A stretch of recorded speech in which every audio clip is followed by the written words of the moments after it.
নমস্কার বন্ধুরা, ডাব্লিউবিএসএসসির group C এবং গ্রুপ ডির পরীক্ষা কিন্তু কমপ্লিট হয়ে গেল তোমাদের।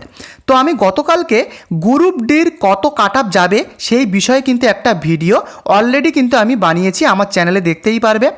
তো অনেকেই কিন্তু আমাকে কমেন্ট করেছে যে স্যার গ্রুপ সি বা গ্রুপ ডির রেজাল্ট কবে বেরোবে। তো আমি কবে রেজাল্টটা বেরোবে আমি সেটা কিন্তু তোমাদেরকে বলে দেবো এই ভিডিওতে। তো এসএসসি চেয়ারম্যান কিন্তু একটা আর্টিকেলে পরিষ্কারভাবে বলে দিয়েছে যে তোমাদের গ্রুপ সি এবং গ্রুপ ডির রেজাল্ট কবে তোমাদের বেরোতে পারে। এবং তার সাথে সাথে অনেক বন্ধুরাই আমাকে কমেন্ট করেছো যে স্যার গ্রুপ ডির পরীক্ষার এই তিনটে প্রশ্ন কিন্তু তাদের ডাউট রয়েছে, মনে সংশয় রয়েছে যে তারা এটা ঠিক না ভুল করেছে। সে কোন তিনটে প্রশ্ন সেই বিষয়েও কিন্তু আমি তোমাদের ডাউট ক্লিয়ার করে দেবো। এই ভিডিওটা দেখলেই কিন্তু তোমরা পুরো ক্লিয়ার হয়ে যাবে যে রেজাল্ট কবে বেরোবে এবং এই তিনটে প্রশ্নের সঠিক অ্যান্সার কী হবে সেটাও কিন্তু তোমরা জানতে পারবে। তো বন্ধুরা, ভিডিওটি শুরু করবার আগে চ্যানেলে নতুন হলে সাবস্ক্রাইব করে দিও। আর কোথা থেকে ভিডিওটি দেখছো এবং তুমি কোন রিজিয়নে এবারে গ্রুপ ডির পরীক্ষা দিয়েছো সেটাও কিন্তু আমাকে অবশ্যই কমেন্টে লিখে জানাবে এবং তোমার এক্সপেক্টেড 40-এর মধ্যে কত মার্কস আসতে পারে সেটাও কিন্তু আমাকে কমেন্টে লিখে জানিও। তো আমি চলে আসি কোন তিনটে প্রশ্ন যেগুলো তোমাদের ডাউট রয়েছে। তো এখানে কিন্তু ম্যাক্সিমাম কমেন্ট বা ম্যাক্সিমাম মেসেজে কিন্তু এই তিনটে কোশ্চেন আমাকে তোমরা বলেছো। তো দেখে নাও, প্রথমে দেওয়া রয়েছে একজন পুরুষের দিকে ইঙ্গিত করে একজন মহিলা বললেন তার মা আমার মায়ের কন্যা, ওই মহিলা পুরুষটির সাথে কিভাবে সম্পর্কিত। তো অনেকেই কিন্তু আমাকে কমেন্ট করেছে যে তারা এখানে সিস্টার দিয়েছে, সিস্টার কিন্তু তারা দিয়েছে। তো তোমাদেরকে বলবো এই সিস্টার কিন্তু হবে না, এটা কিন্তু রং অ্যান্সার হবে। অ্যাকচুয়াল রাইট অ্যান্সার হবে মাসিমা, মাসিমা কিন্তু রাইট অ্যান্সার হবে। তো এটা কিন্তু সঠিক অ্যান্সার হবে। এবং দ্বিতীয় কোশ্চেনটা তোমরা দেখে নাও, এটা কিন্তু ম্যাক্সিমাম বেশিরভাগ ক্ষেত্রে কিন্তু আমাকে মেসেজ করেছো বা কমেন্ট করেছো যে দেখে নাও বেমানানটি খুঁজে বের করো, বেমানানটি খুঁজে বের করো। তো বেমানানগুলো কী কী রয়েছে? LNPR, ACEG, STVX এবং IKMO। তো এটা কিন্তু তোমাদেরকে একটু ভাবতে হবে। তো এর মধ্যে এই চারটে অপশানের মধ্যে বেমানান কোনটা? তো বেমানান কোনটা হবে সেটা কিন্তু STVX, কিন্তু এটা কিন্তু বেমানান। কেন বলছি তোমরা লজিক্যালি ভালোভাবে বুঝে নাও। তো এখানে কিন্তু একটা এক্সাম্পল তোমরা দেখতে পাবে, এখানে কিন্তু পরিষ্কারভাবে দেওয়া রয়েছে, দেখো ABCDEFGHIJ এইভাবে কিন্তু জেড পর্যন্ত দেওয়া রয়েছে এ থেকে। তো এখানে তোমাদেরকে আমি অপশান এটা হিসাবে তোমাদেরকে আমি দেখাচ্ছি, এক্সাম্পলটা অপশান এ হিসাবে তোমাদেরকে দেখাচ্ছি। দেখো এটা কেমনভাবে মিল রয়েছে তোমাদেরকে আমি দেখাচ্ছি। এটা কিন্তু ACEG, এটা কিন্তু বেমানান নয়, এটা কিন্তু মানান। বুঝতে পেরেছ? তো দেখো এর ক্ষেত্রে কিন্তু এ রয়েছে ব্র্যাকেটে, তারপরে দেখো সি রয়েছে, অর্থাৎ বি কিন্তু নেই। বুঝতে পেরেছ? এবং সিম্পলিভাবে দেখো তারপরে রয়েছে ই। তো ইর আগে কি হয়? ডি হয়, ডি কিন্তু এখানে নেই। বুঝতে পেরেছ? এবং তারপরে রয়েছে দেখো জি, জির ক্ষেত্রেও দেখো সিম্পলিভাবে এখানে কিন্তু এফটা নেই। তো বুঝতে পেরেছ? তো এরকম অপশান এর মতো তোমরা যদি এই এ থেকে জেড পর্যন্ত দেখো, তো অপশান এ, অপশান বি এবং অপশান ডি কিন্তু এখানে কিন্তু মানান রয়েছে। বেমানান কোনটা? STVX, STVX। তো এটা কিন্তু তোমরা দেখে নাও, STVXটা কিন্তু বেমানান রয়েছে, তোমরা কিন্তু ক্যালকুলেশন করলেই বুঝতে পারবে। তো রাইট অ্যান্সার হবে STVX। আশা করি আমি তোমাদের বোঝাতে পেরেছি। যদি বুঝতে না পারো আবারও রিপিট করে ভিডিওটা দেখতে পারো। তো তোমরা কারা কারা STVX দিয়েছো অবশ্যই কিন্তু আমাকে কমেন্ট করে লিখে জানিও। তো আরেকটা যে লাস্ট কোশ্চেন যেটা আমাকে কমেন্ট করেছো, যে 7 নম্বরে রয়েছে, দেখো একটি ওয়েবসাইটে এক পেজ থেকে অন্য পেজে যাওয়ার প্রক্রিয়াকে কি বলা হয়? অনেকেই বলছে স্যার আমি ব্রাউজিং দিয়েছি।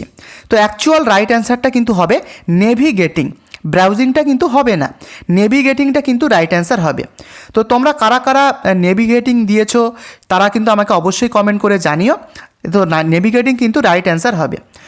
তো এবারে চলে আসি তোমাদের যে গ্রুপ সি এবং গ্রুপ ডির রেজাল্ট কবে বেরোবে, রেজাল্ট কবে বেরোবে। তো এটা তোমরা ভালোভাবে দেখে নাও। তো এখানে কিন্তু তোমরা দেখতেই পাচ্ছ WBSSCর group D SLST recruitment test concludes over 8 lakhs examinees appear expected result date. তো এখানে কিন্তু একটা আর্টিকেলে পরিষ্কারভাবে বলে দেওয়া হয়েছে তোমাদের এক্সপেক্টেড রেজাল্ট কবে বেরোতে পারে। দেখতেই পাচ্ছ এখানে কিন্তু 9 মার্চ 2026 এই আর্টিকেলটা কিন্তু পাবলিশড হয়েছে। তো আমি যদি কিছুটা স্ক্রল ডাউন করে নিচে আসি, তোমরা কিন্তু এখানে পরিষ্কার দেখতে পাবে, এখানে কিন্তু পরিষ্কার লেখা রয়েছে যে the West Bengal school service commission conducted the first state level selection test for the recruitment of group D non teaching staff in government school across the state on Sunday March 8 অর্থাৎ এই রবিবার মার্চ মাসের 8 তারিখে কিন্তু তোমাদের group ডির পরীক্ষাটা হয়েছিল। তো সেখানে কিন্তু 8 লক্ষেরও বেশি গ্রুপ ডি পরীক্ষায় কিন্তু তোমরা বসেছো। টোটাল কিন্তু গ্রুপ ডিতে 8 লক্ষ ক্যান্ডিডেট কিন্তু এবারে পরীক্ষা দিয়েছে। তো সেটা কিন্তু এখানে পরিষ্কারভাবে বলে দেওয়া হয়েছে এই আর্টিকেলে। এবং আরেকটা কথা কি লিখেছে তোমরা দেখে নাও আর্টিকেলে, যে earlier around 26,000 teaching and non-teaching employees lost their job following an order of the Supreme Court which declared the 2016 SSC recruitment process tainted। অর্থাৎ এখানে কি বলেছে তোমরা ভালোভাবে বুঝে নাও। এর আগে যখন 2016 সালে তোমাদের এসএসসির পরীক্ষা হয়েছিল তখন কিন্তু প্রায় 26,000 টিচার কিন্তু তারা চাকরিটা হারায়। সুপ্রিম কোর্টের এখানে কিন্তু অর্ডার অনুযায়ী কিন্তু তারা এখানে চাকরিটা হারায়, কারণ অনেকেই কিন্তু এখানে দুর্নীতিভাবে ঢুকেছিল, দুর্নীতিগ্রস্তভাবে তারা ঢুকেছিল। তো তারপরে কি হয়, তারপরে কিন্তু আবার পরে কিন্তু 2000 যারা গ্রুপ ডি কর্মী ছিল তাদেরকে কিন্তু আবারও পরীক্ষাতে বসার অনুমতি কিন্তু দেওয়া হয়। তাদের সাথেই কিন্তু এবারে তোমাদের পরীক্ষাটা হয়েছে। তো এটা কিন্তু এই আর্টিকেলে পরিষ্কারভাবে বলে দেওয়া হয়েছে। তো এবারে দেখে নাও মেন আর্টিকেলে কি বলে দেওয়া হয়েছে। WBSSC chairperson Siddhartha Majumdar stated that evaluation of answer script will take time given the enormous number of candidates who appear for the test. He indicated that the results are unlikely to be announced before July। অর্থাৎ কি পরিষ্কারভাবে বলেছে তোমরা দেখে নাও। এখানে কিন্তু যে এসএসসির যে চেয়ারপারসন রয়েছেন সিদ্ধার্থ মজুমদার, ইনি কিন্তু পরিষ্কারভাবে এই আর্টিকেলে বলেছে যে জুলাই মাসের আগে কিন্তু কোনোভাবেই তোমাদের রেজাল্ট কিন্তু বের হবে না। সেটা কিন্তু পরিষ্কারভাবে আর্টিকেলে বলে দেওয়া হয়েছে। তোমরা বুঝতেই পেরেছো, জুলাইয়ের আগে কিন্তু তোমরা গ্রুপ সি বলো অথবা গ্রুপ ডি বলো, এর রেজাল্ট কিন্তু বের হবে না।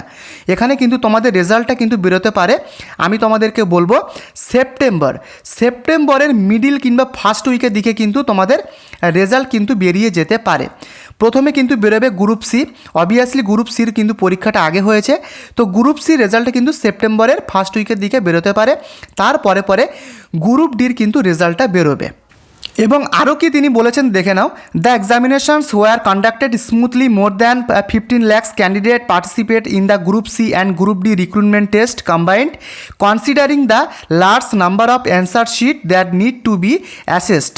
The result can not be published before July. অর্থাৎ এসএসসি চেয়ারম্যান কিন্তু পরিষ্কারভাবে বলে দিয়েছে যে পরীক্ষা কিন্তু এবারে খুবই শান্তিপূর্ণভাবে হয়েছে। তো এবারে কিন্তু গ্রুপ সি এবং গ্রুপ ডিতে টোটাল ক্যান্ডিডেট 15 লক্ষ ক্যান্ডিডেট কিন্তু এবারে পরীক্ষায় বসেছে। গ্রুপ সি এবং গ্রুপ ডির পরীক্ষায় কিন্তু টোটাল 15 লক্ষ ক্যান্ডিডেট কিন্তু বসেছে এবারে। তো বুঝতে পেরেছো, তো জুলাই মাসের আগে কিন্তু কোনো রকমভাবে তোমাদের রেজাল্ট কিন্তু বের হবে না, এটা কিন্তু তোমরা কনফার্ম হয়ে যাও। পরিষ্কারভাবে কিন্তু এসএসসি চেয়ারম্যান পরিষ্কারভাবে কিন্তু এখানে বলে দিয়েছে। এছাড়াও এখানে দেখে নাও পরিষ্কারভাবে লেখা রয়েছে যে manual West Bengal education minister Bratya Basu noted that the examination also witnessed participation from candidates outside the state. In a post on social media platform X he stated 2751 candidate from. এটা কিন্তু তোমরা দেখে নাও। অর্থাৎ এখানে পরিষ্কারভাবে বলে দেওয়া হয়েছে যে শিক্ষামন্ত্রী ব্রাত্য বসু কিন্তু তিনি জানিয়েছেন পোস্ট করে এক্সের মাধ্যমে, অর্থাৎ টুইট করে কিন্তু তিনি জানিয়েছেন যে এবারে কিন্তু টোটাল 2751 জন অন্য রাজ্য থেকে কিন্তু এবারে পরীক্ষা দিতে এসছে। হ্যাঁ, উত্তরপ্রদেশ এবং বিহার থেকে কিন্তু এখানে এসছে তাদের মধ্যে। তো এটা কিন্তু পরিষ্কারভাবে বলে দেওয়া হয়েছে। তো তোমরা কিন্তু কনফার্ম হয়ে গেলে যে জুলাইয়ের আগে কিন্তু তোমাদের গ্রুপ সি বলো বা গ্রুপ ডির রেজাল্ট কিন্তু বের হবে না। এখানে কিন্তু ধরতে গেলে তোমাদের সেপ্টেম্বরের ফার্স্ট উইক নতুবা সেপ্টেম্বরের মিডিলের দিকে কিন্তু তোমাদের গ্রুপ সির রেজাল্টটা আগে বেরোবে, তারপরে গ্রুপ ডির রেজাল্টটা কিন্তু বেরোবে। তো ব্যাপারটা তোমরা ক্লিয়ার হতে পারলে। তো এই ছিল কিন্তু আজকের আপডেট। আশা করি পুরো ব্যাপারটা তোমাদের আমি ক্লিয়ার করতে পারলাম যে রেজাল্ট কবে বেরোবে এবং 3টে প্রশ্নর যে তোমাদের যে কনফিউশন ছিল সেটা কিন্তু আমি তোমাদেরকে ক্লিয়ার করে দিলাম। তো বন্ধুরা, তোমরা কোন কোন ডিজাইনে এবারে পরীক্ষা দিয়েছো এবং তোমার এই গ্রুপ ডি পরীক্ষায় তোমার কত নাম্বার আসতে পারে 40-এর মধ্যে, অবশ্যই আমাকে কমেন্টে লিখে জানিও এবং চ্যানেলে নতুন হলে অবশ্যই সাবস্ক্রাইব করে এই ভিডিওটিকে লাইক করতে ভুলো না। দেখা হচ্ছে নেক্সট আপডেটে। ধন্যবাদ।